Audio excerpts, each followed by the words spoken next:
देखिए, new education policy का हम लोग स्टूडेंट्स की तरफ से हम लोग एक ही नाम बोलते हैं, हम उसको न्यू एजुकेशन पॉलिसी नहीं, न्यू एक्सक्लूजन पॉलिसी बोलते हैं। क्या लग रहा है जिस तरीके से एनईपी आई है न्यू एजुकेशन पॉलिसी, कैसे ये स्टूडेंट के लिए एक तरीके से खतरा है?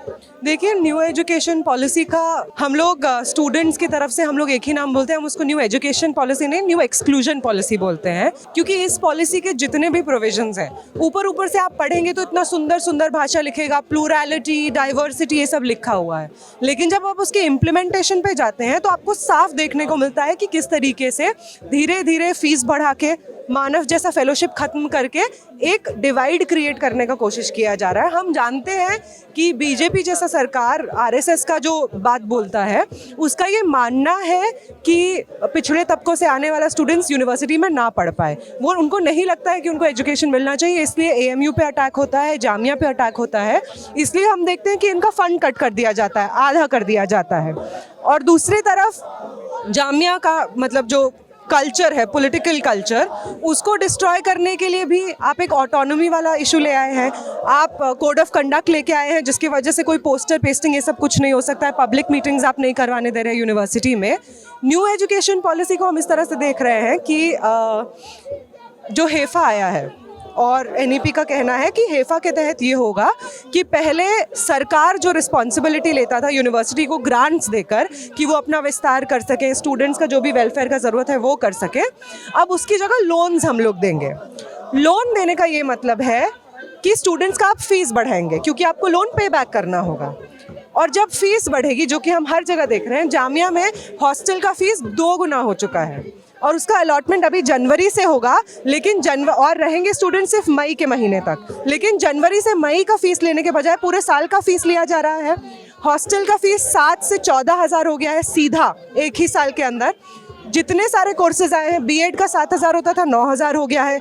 एरोनॉटिक्स, टूरिज्म जैसा सेल्फ फाइनेंसिंग कोर्सेज आए जिसका 22-22 हज़ार तक फीस है। डीयू के तमाम कॉलेजेस में, जहाँ पे मैंने 7,000 से पढ़ा अपना अंडरग्रेड किया है, वहाँ पे 22-22 हज़ार का कोर्सेज हो रहा है। और ये सब एक डायरेक्ट इफेक्ट है जो हम लोग एनईपी का देख रहे हैं।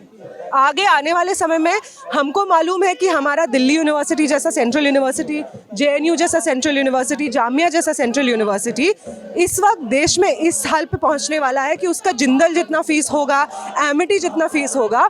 और जो लोग एमिटी में पढ़ पाते थे, जिनके घर में पहले से एजुकेशन है, जिनके घर में पैसा है, वही लोग अब जामिया भी आ पाएंगे, डीयू भी आ पाएंगे, जेएनयू भी आ पाएंगे। और इससे ये होगा कि सरकार का जो रिस्पॉन्सिबिलिटी बनता है, कॉन्स्टिट्यूशनल रिस्पॉन्सिबिलिटी बनता है कि अफर्मेटिव एक्शन पॉलिसीज, मानव जैसा फेलोशिप देकर, रिजर्वेशन के माध्यम से स्टूडेंट्स को और आगे बढ़ाएं, एजुकेशन में एंट्री दें। उसके बजाय आप रिजर्वेशन को स्टटल कर रहे हैं, स्टूडेंट्स का रिजर्वेशन के साथ घालमेल कर रहे हैं, ओबीसी रिजर्वेशन के साथ घालमेल कर रहे हैं, एससी एसटी रिजर्वेशन के साथ घालमेल कर रहे हैं। और जामिया जैसे यूनिवर्सिटी में पढ़ने वाले तमाम पीएचडी स्कॉलर्स जो मानव की वजह से पढ़ पाते हैं, वो अब नहीं पढ़ पाएंगे, उनको घर में बैठना पड़ेगा। क्योंकि हम लोग जानते हैं कि पीएचडी स्कॉलर्स 25-26 साल की उम्र में पीएचडी करना एग्ज़ाम देते हैं, 24 की उम्र में एग्ज़ाम देते हैं, और तब ऑलरेडी एक प्रेशर बन जाता है घर से कि और कितना पढ़ोगे, हो गया है तुम्हारा। तो ये प्रेशर को से कोप अप करने के लिए मानव एक जरिया होता था। आप अपना फील्ड वर्क भी कर सकते थे और आप घर पे भी कुछ पैसा भेज देते। महिलाओं को बोला जाता है कि कितने उम्र तक तुमको पढ़ाएंगे, तुम्हारे उम्र तक हम घर संभाल रहे थे। उनके लिए एक तरीका होता था मानव कि वो फाइनेंशियली इंडिपेंडेंट होके एकेडमिक्स में आगे जा पाए। उसको खत्म करने की कोशिश की जा रही है। महिलाएं कैसे अब आगे पढ़ेंगी अगर आप इस तरीके का फेलोशिप को खत्म कर देंगे? तो ये सब प्रॉब्लम्स एनईपी का है, जिसका मैनिफेस्टेशन हम लोग देख रहे हैं। एनईपी बहुत लंबा डॉक्यूमेंट है, बहुत सारा उसमें शब्द है जिसको शायद कॉमन स्टूडेंट ना समझ पाए। लेकिन मानव के वापस होने को लेकर हर जगह जो फीस बढ़ रहा है, हम देख रहे हैं कि यूनिवर्सिटीज़ को जो फंड दिया जाता था सरकार की तरफ से, उसमें कटौती हुआ है। जेएनयू में पता नहीं कितने हज़ार करोड़ का लोन लिया गया है हेफा के माध्यम से।